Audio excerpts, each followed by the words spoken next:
IQ Talk.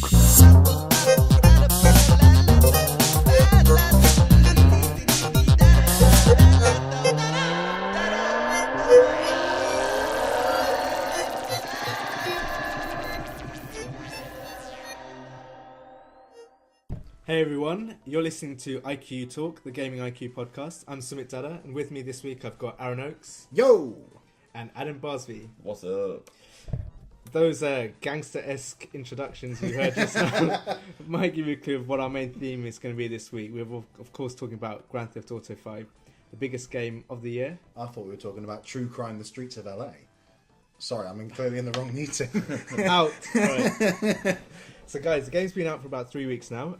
In that time, it's generated huge sales. In the first 3 days alone, it generated over $1 billion in sales. Today we found out that it's actually overtaken GTA 4 in total sales in the UK, and that's just in 3 weeks, which is pretty incredible. And it's already the 12th biggest game of all time in the UK.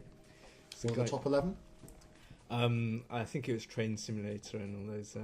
Farm Simulator, sequels, that's been yeah. pretty popular Farm lately. Simulator, yeah, Yeah. that's pretty I good. did read like the top 5 revenue-based sales. The top 4 were Call of Duty, and then this game. Really? Yeah. So, guys, what are your views of the game, and what do you think of Rockstar's success so far? It's pretty good, right? It's amazing. And that's all we've got time for. Bro. All right.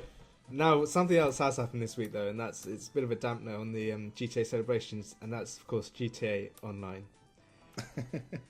Aaron, what are your thoughts on this?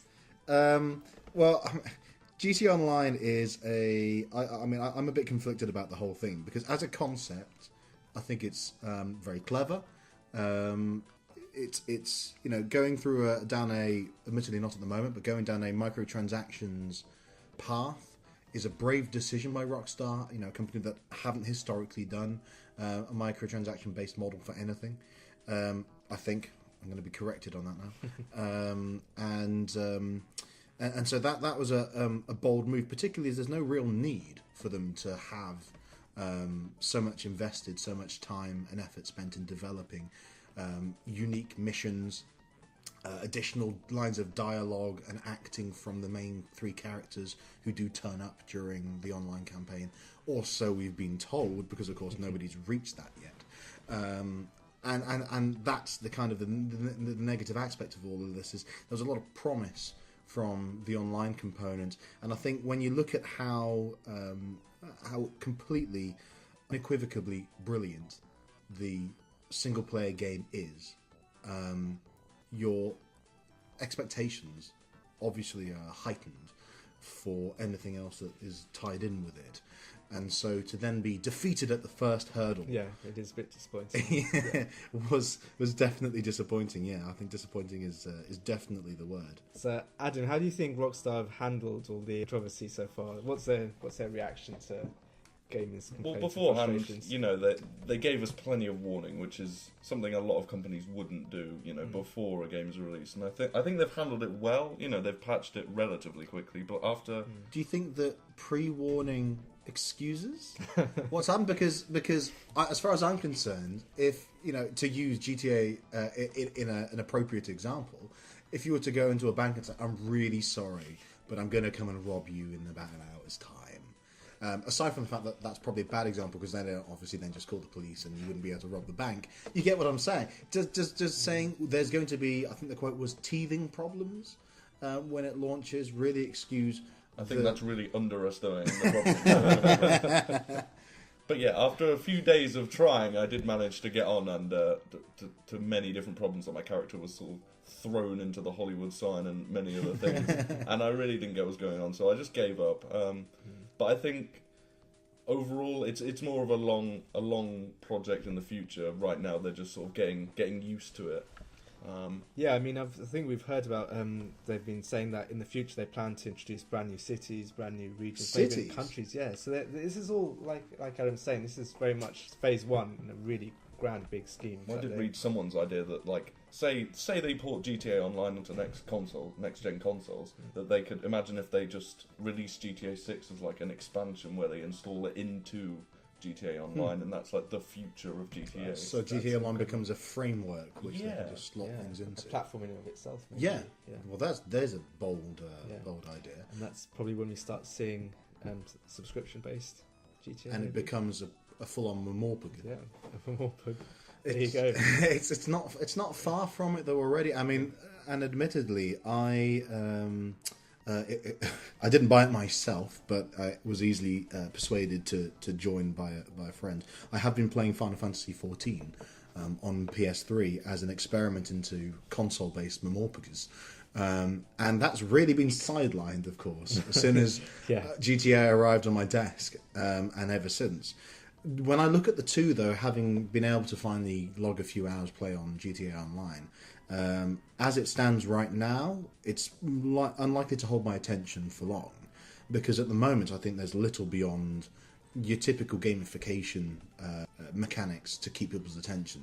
Leveling up, killing other players, while they're ironing out those problems, compared to dedicated online games, there's a world of difference. Yeah, and that's I would rather play the single player of GTA or the multiplayer of a game that's designed to be multiplayer than not particularly buggy anymore, but fairly incomplete world. When the heists, as you know, with your friends and your crew gets rolled out in the next update, then that I think changes the game. And I did only recently get onto one of their mini game playlist things and actually play through a few different styles of. I mean, I've never been any good at GTA races, so I tend to avoid those. But I've played a couple of death matches, and it's quite interesting doing that in the GTA environment. But why do that when there's a Call of Duty Ghosts coming out? That's exactly what I it's designed totally agree, because like my first experience, it took me 3 days to get in. I finally get in team deathmatch. I'm in a team of 3. I went down within a minute. I had to watch them for 10 minutes. My next thing, I thought, I'll go rob a store. I went to do it, and then some other guy just came in and shot me, and then I respawned the other side of the map, and I was like, well, this isn't much fun at all. So I do think you're right. Like, GTA works as a single-player game, but, in the future, perhaps as they implement new things like the bank heists and stuff, they could become a lot more. How badly do you think this is going to impact Rockstar in general? Do you think it's obviously GTA comes out every few years, so it's not something as every half decade. Yeah. It's not quite Call of Duty regularity, is it? It's a good question. It's an interesting one, because I mean, you look at the track record of other companies that have recently suffered similar situations. You look at Blizzard releasing Diablo 3 and all the problems there. Then obviously EA and Maxis released SimCity 5, and that's SimCity Gate, as it was endearingly called in the press. And then to some extent Final Fantasy XIV when that was released. I mean, probably more true of the original Final Fantasy XIV, but there were probably, I would use the phrase teething problems that Rockstar used would more accurately describe what happened with Final Fantasy XIV on their release, with their server problems. And then again, you see it in GTA Online, and there's my instant reaction was, how does a developer that knew what its market was, they knew that they'd sold 25 million copies, that nobody was going to be blocked from playing it online, because there's no monetary barrier to entry. It is free to get on there. So the only restriction is time zones and access to the internet. You can make some pretty educated guesses around how many of those people are going to be in a position to go online, and if they can, they most likely will. So when you combine that with the examples that developers have had recently, there's no reason why they shouldn't have been prepared for it. So on that level, I would say I think it's not been an ideal situation for Rockstar, and there is going to be, and has been, negative press accordingly. But if you look on the big picture, think, well, first of all, they've made their money with GTA 5. Sales a little bit of money have now peaked. Yeah. And I was talking to a writer, Gerald, who reminded me earlier on today that FIFA 14 has already overtaken GTA 5 in the weekly charts. So GTA 5 has made a lot of money, undeniably. No doubt. But its sales have peaked. When they're in the end of these consoles' lifespan anyway, and we're about to hit next gen, So and it's at the moment not subscription based. So is it going to impact the immediate? Not significantly. And by the time another 5 years have gone and people GTA have 6 forgotten all comes about out, Yeah. and you get the same hype and marketing campaign, I think the bigger threat to Rockstar isn't people harking back to this and going, oh, well, they had issues with the last one, and what was going to be issues with this one, which there inevitably will be articles saying that. Their bigger problem is they've set their own bar so high How do you top with it? GTA 5. Yeah. How are they going to improve that? Because, I mean, in my opinion, this game is an amalgamation of all the best parts of the previous iterations of this franchise. Yeah, definitely. It really is the best of GTA. If you look at even going back to GTA 3 and Vice City, it was always a fun game, but the shooting elements, that kind of stuff, they're always a little bit subpar compared to the rest of the game. There's something to improve on, at Yeah, least. There's one element, yeah. because as good as GTA 5 is, and I was having a conversation earlier on today with somebody where I was actively trying to think of something I disliked about GTA 5 and struggling, which is really saying something. That is saying I something. think that the shooting element is probably the Too biggest simple. weakness. All you have to do is hold L2 and flick right or left, and it needs to be, I don't know, like more skill involved. Well, you can always set it, of course, to free aim, but then it becomes It's- almost impossible. Exactly. So there's no, and then assisted aiming. I haven't seen much of a difference between traditional GTA flicking anyway. So it strikes me as you either got far too easy with no challenge, or almost impossible to control, particularly down the recently Kotaku touted lack of aim down sights ability. If you aim your cursor up and then it's go in not for an exactly aim, it's accurate. not lined up Yeah, with exactly. where you are. You're somewhere 3 inches above where you were aiming. So there is that to improve on. But beyond that, what else can they improve?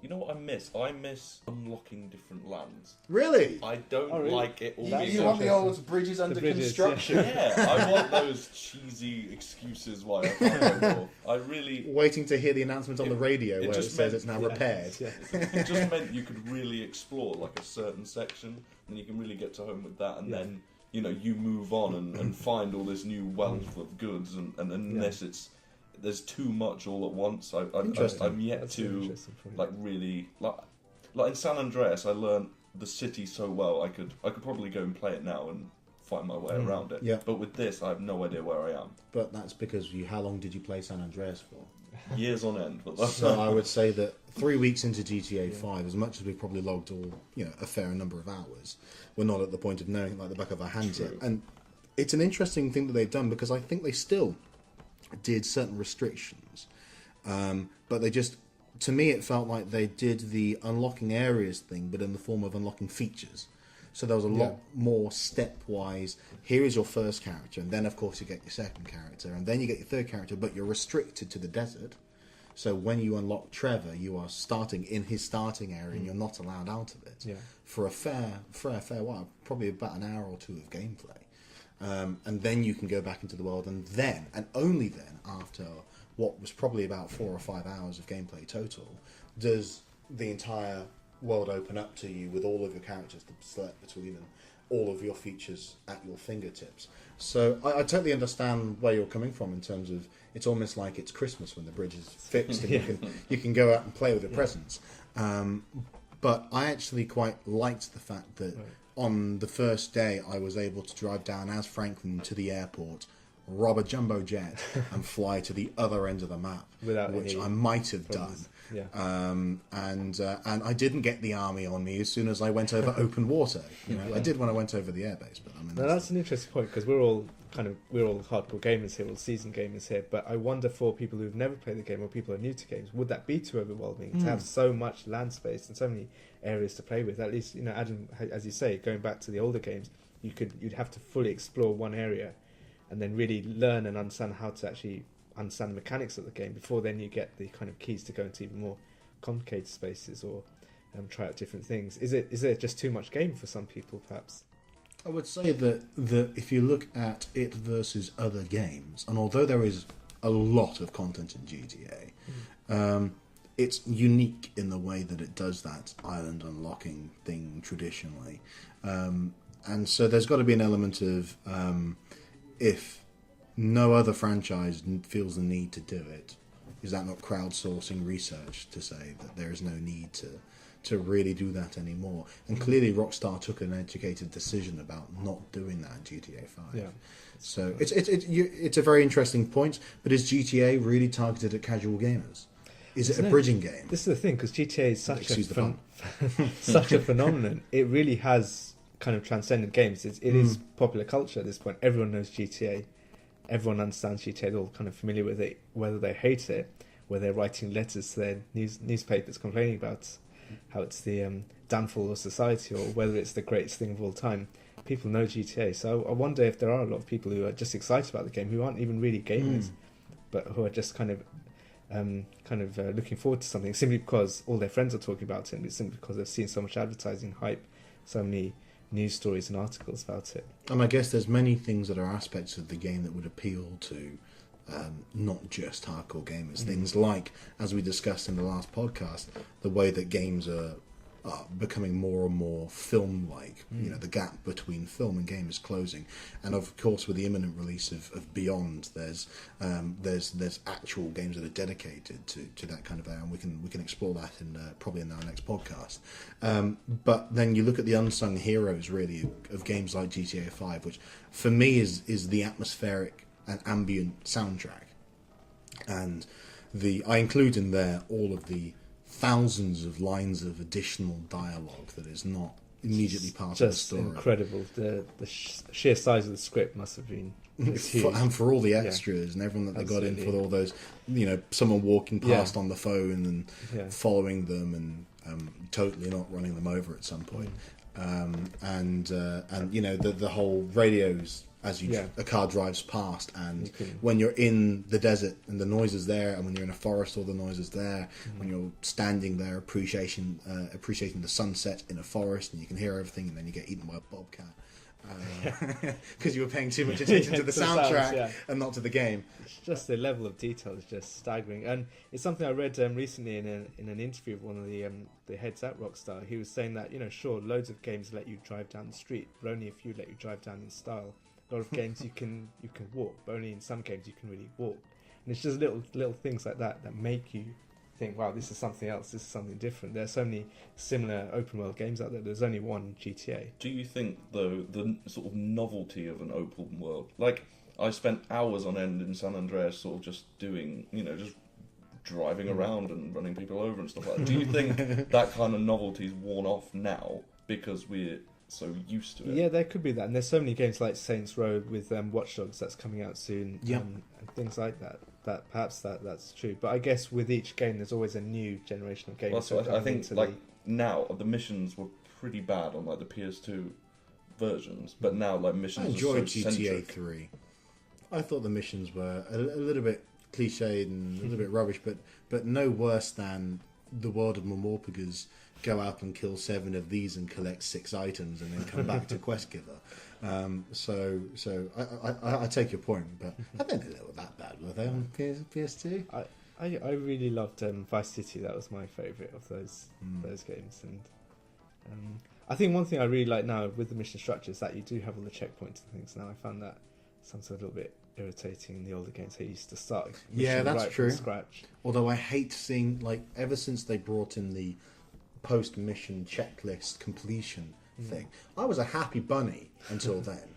But now that it shows me, as soon as I complete the mission, you get that X on the tick box that says time because you restarted from a checkpoint. Ugh. I was happy when I had to access that. I had to choose to go onto a stats menu to find that out. I could avoid it if I wanted. My completionist nature could just be locked in a box. Too much information. But now it's throwing it in my face, going, "You failed. You had to cheat. We gave you it Shame for on you." free." So checkpoints are good because it saves me hours of pain of replaying, particularly all those old. So in fact, it's fair to say that there wasn't a single spoiler alert, I guess, but during the main storyline, I don't remember there being a single follow that car, tail them without being spotted mission. which is always the things that I hated most in previous GTA games. And I raised that because that was going to be my example of where checkpoints would be appreciated. Because after you've just tailed someone for 20 minutes, you made it to their destination, and then something happens, you get killed, somebody runs you over randomly, you have to start back at the tailing. I think that does show how. Like, I'm really blown away by the amount of variation in this game. Like, between the missions, like in one, you turn up and I'm scuba diving, and in another, you're flying a plane. And I just think there hasn't been one mission, like you said, there hasn't been one mission or two missions where you're following a car. They're all totally different. Yeah. And you're stealing completely different vehicles and doing completely different things with them. The fact that it's all within one game is quite amazing. There's so much stuff to do, isn't there? I think the greatest magic trick that Rockstar have done, though, is be able to apply exactly the same mechanics and make it feel different. Because, as you say, no one mission really feels the same, and they've really gone quite spectacular with a number of the storyline missions. And I use that word deliberately because they are spectacles to actually behold them, let alone play them. Yeah. But at its heart, you're still going to a location, stealing a car, driving to another location, killing a target. And that's it. Yeah.